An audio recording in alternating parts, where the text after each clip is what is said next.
कन्हैया की दृष्टि पड़ी, मित्र है मेरा, थक गया होगा। आज महाराज तुरंत भगवान कन्हैया लेकर के नाव आए, मित्र को उसमें बैठाए। आज कन्हैया अपने मित्र के लिए आज मल्लाह का इंतजार नहीं किया, स्वयं द्वारिकाधीश मल्लाह बन गए और मित्र को लेकर के इस पार आए। बोलिए द्वारिकाधीश भगवान की जय हो। रूप समेधाते गेयम वाक्यों घन स्तदते। जैसे ही आज लेकर के इस पार पहुंचे, चारों तरफ दृष्टि पहुंची, किसकी सुबह गया, बड़ी बड़ी अट्टालिकाएं, महल महाराज।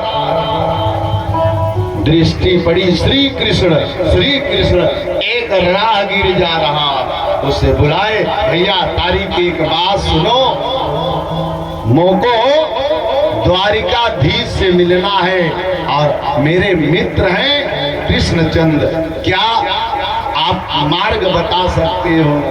हे बाबा, भांग पी के डोलो का, अरे यही द्वारिका है, यही द्वारिका में रह करके भी आप द्वारिका का पता पूछ रहे हैं। सुदामा चारों तरफ अट्टालिकाओं को दृष्टि डाले, देखे कितनी बड़ी बड़ी अट्टालिकाएं। आगे सुदामा बढ़े, द्वारपाल सामने खड़े दिखाई दिए। बोलिए भागवत भगवान की जय हो। द्वारपाल सामने दिखाई दिए, हाथ जोड़े सुदामा, भैया एक बात बताओ, बचपन के मित्र मेरे सुदामा कि कन्हैया जो सरकार है, क्या कृष्ण का यही महल है? द्वारपाल ने देखा, पहले नीचे से ऊपर तक, पैर में कुछ नहीं है, धोती भी कई जगह से फटी है, अंग वस्त्र इतने धूमिल दिखाई दिए, हाथ रख के मौनम आसीत, जैसे धृष्टता से आप बात कर रहे हो इस राजमहल के पास खड़े होकर, ऐसा आज तक कोई बोला नहीं। मौनम आसीत, ईमानदारी से बोलो, सुनो, जिसका नाम ले रहे हो आज तक मेरे स्वामी का ऐसा नाम किसी ने नहीं लिया। सुदामा ने कहा, सरकार मैं भी तो मोको भी तो पता हो जाए कि किस प्रकार से नाम लिए जाते हैं। तो 1008 प्रतिपालक राजराजेश्वर योगेश्वर कृष्णचंद्र भगवान की जय हो। ऐसा महाराज उपाधि लगाया। सुदामा ने सोचा, हे भगवान, बड़े लंबो चौड़ो नाम है गयो इसका, बचपन में कनुआ बलुआ या के नाम तो बहुत बड़े हो गए, अब जिसके नाम इतने बड़े वो मोको याद भी करता होगा कि नहीं? बोलिए भागवत भगवान की जय हो। लेकिन द्वारपाल ने कथा सभी जानते हैं, सार तत्व में 15 मिनट में 10 मिनट में देखे, तुरंत जो है द्वारपाल ने कहा, नहीं ठहरो, मैं 1 मिनट में रिजल्ट आपको डिक्लेयर करने जा रहा हूँ। तुरंत गया, हांफते हुए शरीर में कंपन, केवल हाथ जोड़ के कन्हैया के सामने द्वारिकाधीश सामने बैठे। अरे कुछ कहना चाहते हो? गुप्तचर है, सांस जोर जोर से ले रहा है, साहस नहीं है बोलने की, आंखों में आंसू आ गए। द्वारपाल ने कहा, सरकार आज तक द्वार पर सेवा करते इस द्वारपाल को इतने दिन हो गए, लेकिन आज जो विभूति खड़ी है दरवाजे पे आकर, ऐसी विभूति पूर्व में कभी नहीं आई थी। और कन्हैया ने कहा, कुछ परिचय, कुछ क्या नाम है, कुछ ऐसा कुछ बताया उसने। तुरंत कहा, सरकार वो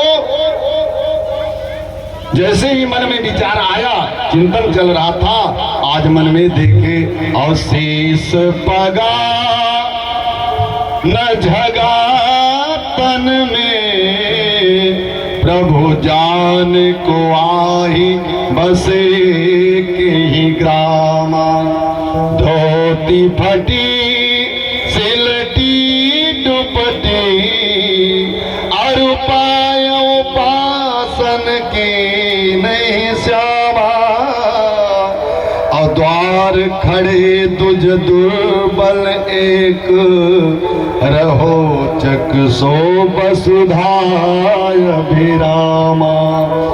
अब पूछत दीन दयाल को दाम, अब बतावत आपनो नाम सुदामा।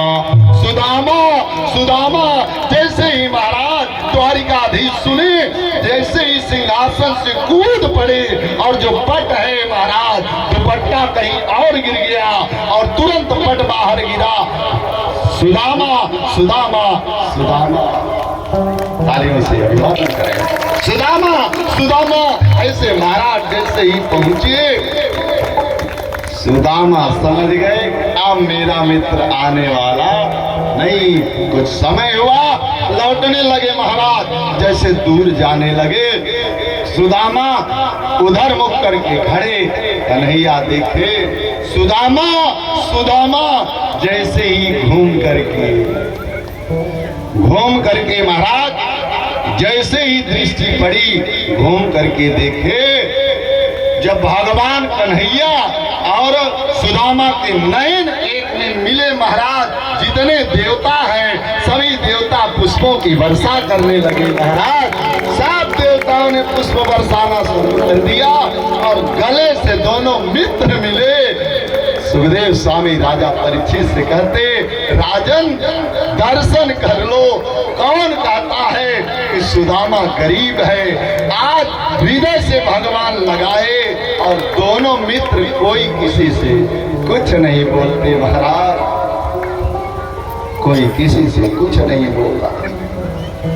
कुछ समय बाद भगवान द्वारिकाधीश ने कहा, मित्र सुदामा आने में बहुत विलंब कर दिए,